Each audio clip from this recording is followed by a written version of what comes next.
को टीएमसी उम्मीदवार बनाया गया है जादवपुर सीट से और मिमी चक्रवर्ती फिल्म अभिनेत्री थी, उनका भी टिकट काट दिया गया है। इस बार किस वजह से काटा गया, क्या बहुत इनएक्टिव होने की वजह से काटा गया, ये सवाल बना हुआ है। अगला नाम आपके सामने, हुगली से रचना बनर्जी को मौका दे दिया गया है और डॉक्टर रत्ना डे का टिकट काटा गया। 12 महिला उम्मीदवारों को शामिल करना, आप समझिए महिलाओं को शामिल करके यहाँ भी महिला वोट बैंक साधने की कोशिश हो रही है। मालदा नॉर्थ की भी सीट का नाम सामने आ गया है, प्रसून बनर्जी को मौका दिया गया है और मौसम नूर का टिकट कटा है। तो ये कुछ प्रमुख नाम है, लेकिन आप ये समझिए कि 42 से 42 नामों का ऐलान कर दिया गया और एक तरफा ऐलान हुआ है। कांग्रेस से कोई इसमें बातचीत नहीं हुई, तो आप इंडिकेशन समझ रहे हैं। ममता बनर्जी ने तो क्लियर कर दिया है, पूरी तरह से पिक्चर क्लियर हो गई है। लेकिन ये अकेले चुनाव लड़ने का फैसला भी बीजेपी के लिए तो फायदेमंद ही रहने वाला है। क्यों हम ऐसा कह रहे हैं, जरा आंकड़े देखिए और समझिए, आपको समझ आएगा। 2019 का वोट शेयर अब हम आपको दिखाने वाले हैं। देखिए सबसे पहले टीएमसी का वोट शेयर आपको दिखा रहे हैं। 22 सीटें इन्होंने जीती थी, वोट शेयर था 43.7%। अब आपको दिखाते हैं अगला। बीजेपी की बात करें तो 18 सीटों पर जीत हासिल हुई थी और वोट शेयर था 40.6%। और अब बात कर लेते हैं कांग्रेस की। 2 सीटें जीती थी कांग्रेस ने, वोट शेयर था 5.7%।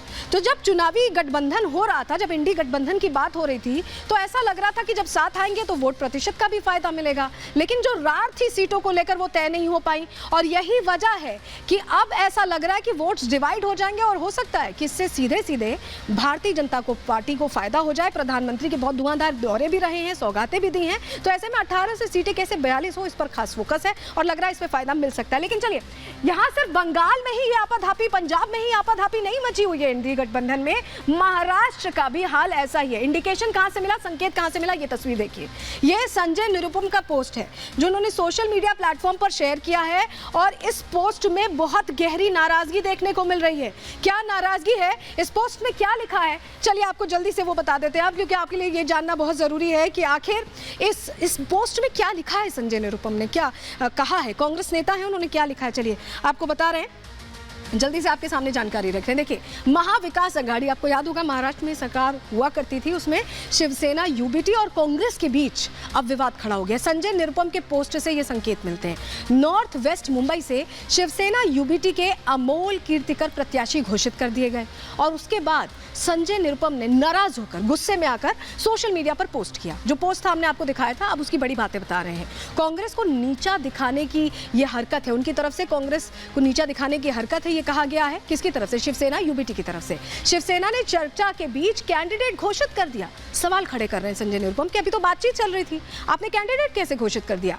और संजय निरुपम ने गुस्से में शिवसेना यूबीटी को बची खुची पार्टी कहा, उद्धव ठाकरे की पार्टी को बची खुची पार्टी कह दिया। शिवसेना प्रत्याशी जो घोषित किए गए हैं वो खिचड़ी स्कैम के घोटालेबाज हैं, ये भी कहा है संजय निरुपम ने, क्लियर कर दिया, बता दिया है। और ऐसे में ये जो किया है, इस पर सवाल खड़े कर दिए। लेकिन निरुपम का ये पोस्ट बिल्कुल क्लियर बता रहा है कि महाविकास अघाड़ी में कांग्रेस को लेकर अभी तक कुछ भी क्लैरिटी नहीं हो पाई है और यहाँ भी पूरी तरह से चीजें अटकी हुई ही दिखाई दे रही हैं। और किस तरह से, किन सीटों पर ये दिक्कत हो रही है, चलिए आपको जानकारी दे देते हैं जल्दी से। आपके सामने ये जानकारी रख रहे हैं। देखिए, अब आप महाविकास अघाड़ी के 3 धड़ों को देख रहे हैं जो एक साथ आए थे। एमवीए में शिवसेना, उद्धव गुट, एनसीपी और कांग्रेस है। यहाँ पर आप देख पा रहे हैं एनसीपी, कांग्रेस और उद्धव ठाकरे को, ठीक है। 48 में 8 सीट के बंटवारे पर सहमति नहीं बनी, यानी 48 में 40 पर तो बातचीत तय हो रही थी, लेकिन 8 पर फिर अटका हुआ था। मुंबई की जो 6 लोकसभा सीटें हैं उस पर भी पूरी तरह से पेच फंस रहा था। 6 सीटों पर चुनाव लड़ना चाहती है कांग्रेस ये कह रही है कि वो 6 सीटों पर अपने प्रत्याशी रखेगी। South central, Mumbai north central, Mumbai north west इसमें शामिल है और इसी को लेकर रार छिड़ती गई। शिवसेना, उद्धव गुट ने 18 सीटों पर लड़ने की बात कही कि वो 18 सीटों पर चुनाव लड़ेंगे। 18 में से 4 सीटें मुंबई की होने की खबर है, तो इसको लेकर देखिए ये थोड़ा सा खिंचाव बढ़ता गया और अब ये नतीजा हो रहा है कि जैसे ही प्रत्याशी के बारे में जानकारी साझा हुई, संजय निरुपम जो कांग्रेस नेता है उन्होंने नाराजगी जाहिर कर दी और ये बता दिया कि महाराष्ट्र में भी ऑल इज नॉट वेल।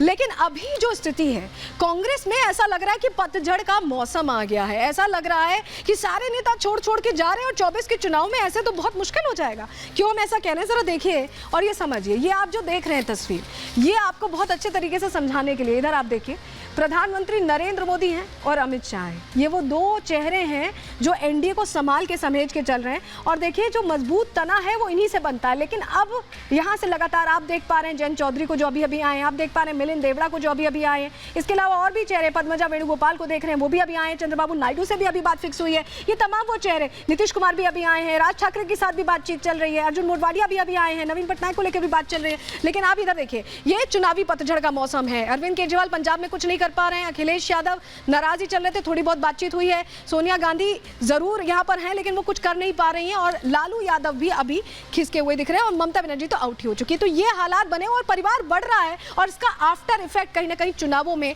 यहां विपक्ष को देखना पड़ सकता है। इसी से जुड़ी रिपोर्ट आपके सामने रख रहे हैं।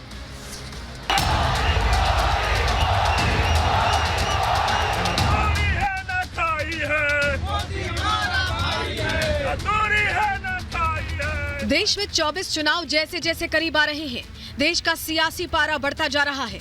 एक तरफ प्रधानमंत्री नरेंद्र मोदी हैं, जो अपने कुनबे को लगातार मजबूत कर रहे हैं, तो दूसरी तरफ इंडी गठबंधन है, जिनका किला ढहता जा रहा है। एक एक कर इंडी गठबंधन के नेता साथ छोड़ रहे हैं। ऐसा लगता है कि इंडी गठबंधन 24 चुनाव से पहले ही हार मान चुका है, जबकि प्रधानमंत्री मोदी विकसित भारत के लक्ष्य को लेकर लगातार जनता के बीच प्रचार कर रहे हैं। ये कल का आजमगढ़ अब वो गढ़ है, ये आजन्मगढ़ है। ये आजन्मगढ़ विकास का गढ़ रहेगा, आजन्म रहेगा, अनंत काल तक ये विकास का गढ़ बना रहेगा। ये मोदी की गारंटी है दोस्तों। प्रधानमंत्री मोदी पिछले 2 दिनों से मिशन पूर्वांचल पर हैं।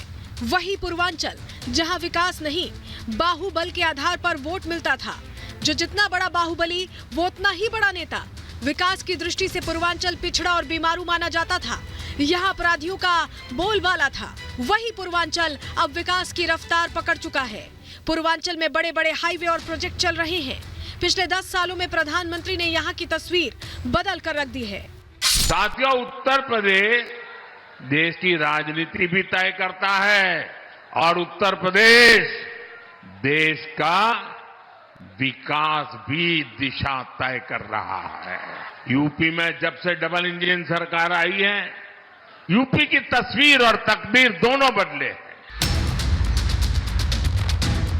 मिशन पूर्वांचल पर प्रधानमंत्री मोदी 2 दिनों तक वाराणसी और आजमगढ़ में रहे। यहाँ उन्होंने पूर्वांचल के विकास के लिए करीब 42,000 करोड़ रुपए की सौगातें भी दी हैं।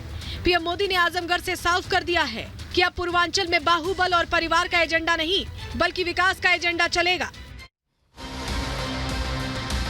और इसी के साथ आज के लिए अंदर की खबर में इतना ही, और इंडियन पॉलिटिकल लीग के हर अपडेट से आपको वाकिफ कराते रहेंगे। फिलहाल मुझे दीजिए इजाजत। नमस्कार।